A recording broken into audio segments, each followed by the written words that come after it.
Making a video game that enthralls players from start to finish is no easy feat, but one thing that can really help in that regard is introducing fun new mechanics.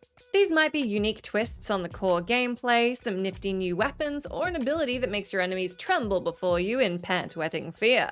Reshaping the player's experience mid-game is a dead-set way to keep them glued to the screen throughout. But sometimes developers perhaps don't appreciate just how awesome these mechanics are, and so they end up introducing them far too late than most players would like.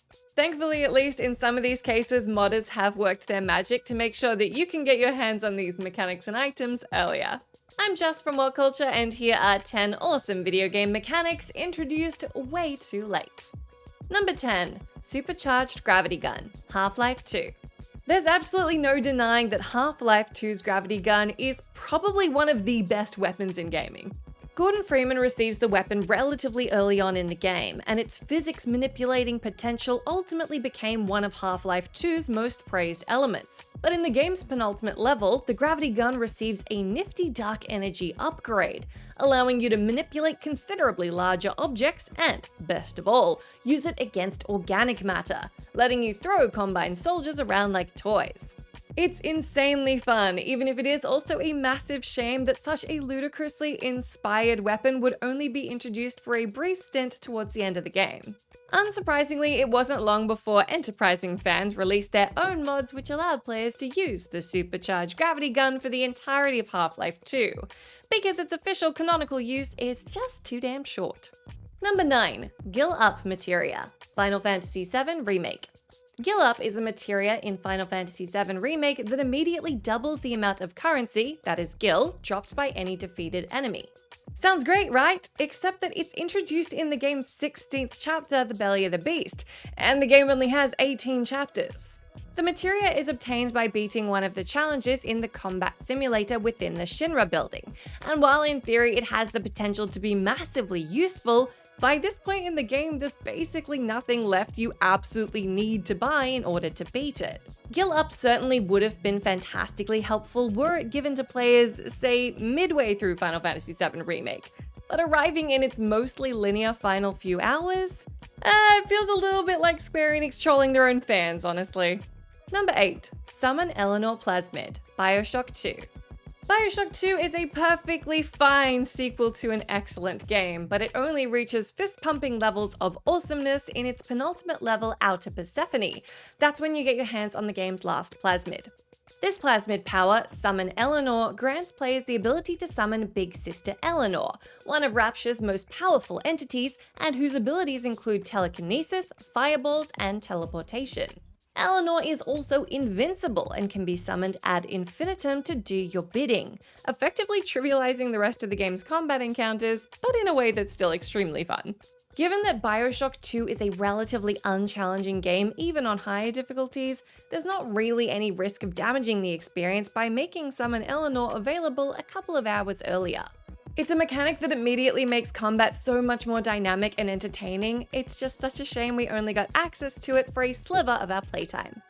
Number 7. Freaker Hordes, Days Gone. One of Days Gone's prominent selling points pre-release was the presence of Freaker Hordes, gigantic swarms of infected ranging from 50 to 500 bodies, which can easily overwhelm unprepared players. And yet, for anyone sticking to the game's critical path, and with its minimum 30-hour playtime, who can blame them, they won't encounter any Freaker Hordes until the last few hours. While you can uncover optional hordes if you go off the beaten track, if you're just playing through the main campaign, you're only going to encounter 3 mandatory hordes that you need to beat.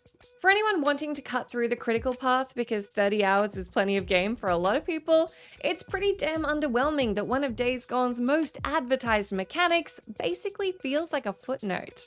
Number 6. The Shango Satellite Laser, Resident Evil 5. Resident Evil 5's penultimate chapter, 6-2, sees Chris and Shiva taking on the monstrous Ouroboros Aheri, and during the fight you'll get the opportunity to use the Shango Satellite Laser, an immensely powerful laser which can be guided to fire upon Aheri with the use of a gun-like targeting device. The laser can be used to annihilate Aheri's weak points, and it takes about a minute to recharge. But sadly, this boss fight is the only time players are able to use the hilariously OP piece of tech, and coming about an hour before the end of the game, it seems like a case of too little too late. But modders of course hacked the laser to be usable on conventional enemies from the start of the game, and even included a rapid fire mode, which is exactly as hilarious and awesome as it sounds. Number 5. Concrete powers. Infamous Second Son. Infamous Second Son sees a player gradually able to control different elements with superhuman abilities, including video, neon, smoke, and eventually concrete. Mileage may vary on which ability is your favorite, but concrete is certainly an extremely potent one, with players able to fire out concrete shrapnel at enemies and encase themselves in concrete armor. It's a great ability and yet introduced far too late into the game to make much of an impact as the others, only being unlocked in the middle of Second Son's climax. Fans have long speculated that Second Son's development was rushed, and it absolutely makes sense that Concrete Power's presence in the game was scaled back due to it having a shortened finale.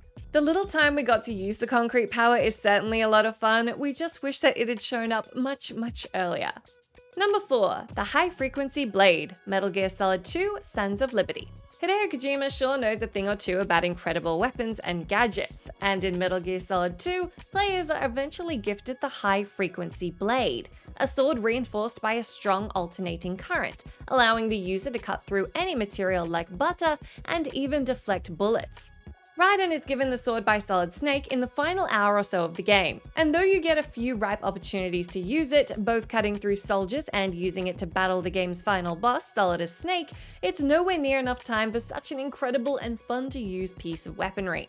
Though console players were able to use a Game Shark to unlock the blade from the start of the game, and PC mods did eventually arrive too.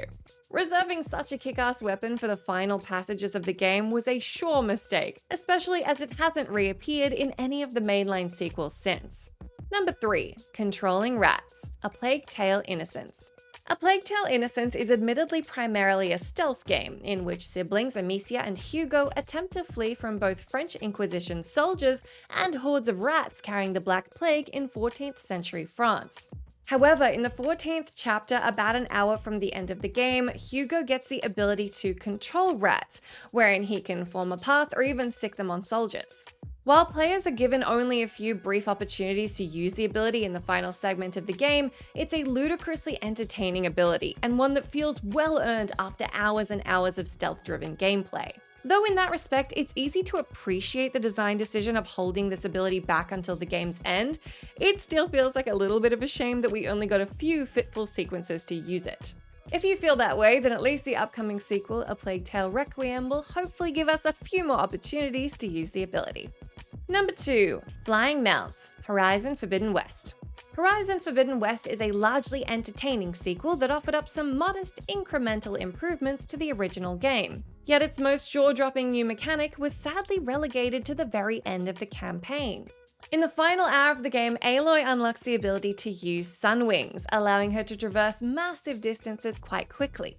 This leads to a brief 5-minute sequence where players can ride a sunwing to far zenith space, after which control is wrestled away for what little remains of the story. While players can continue to ride sunwings in the post-game, unlocking the ability to ride flying mounts in literally the last 5% of the campaign, and for such a short time no less, feels like a massively missed opportunity.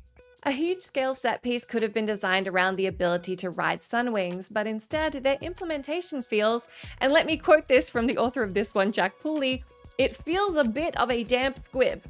Now, I'm Australian and I don't know what that means, so I'm gonna go with, it feels a bit meh. Hopefully the inevitable threequel might give players access to sunwings from the very beginning, even if giving us such a huge advantage from the jump will obviously create some balancing challenges for Guerrilla Games. Number 1. Force Crush, Star Wars Knights of the Old Republic 2: The Sith Lords. It'll take most players around 30 hours to blast through Star Wars Knights of the Old Republic 2's critical path, and it's only in the final hours of the game, once you return to Dantooine to meet with Kreia and trigger the endgame, that you'll unlock the greatest ability of all.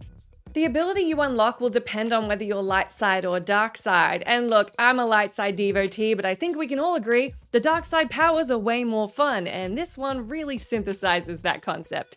It's Force Crush. Force Crush allows you to levitate any enemy into the air and crush their body from the inside, dealing massive amounts of damage in the process. It is admittedly shamelessly OP in every sense of the word, allowing players to make short work of just about anybody who stands in their way for the rest of the game, even the final boss. But for a game that's really in a lot of ways about unapologetic wish fulfillment, it's such a shame that we didn't get Force Crush any earlier. That's the end of our list, but do let me know down in that comment section if you can think of any other awesome video game abilities that you reckon were introduced way too late. As always, I've been Jess from WhatCulture. Thank you so much for hanging out with me. If you like, you can come say hi to me on my Twitter account where I'm at Jess McDonald, but please do stay tuned to us here for plenty more great gaming lists.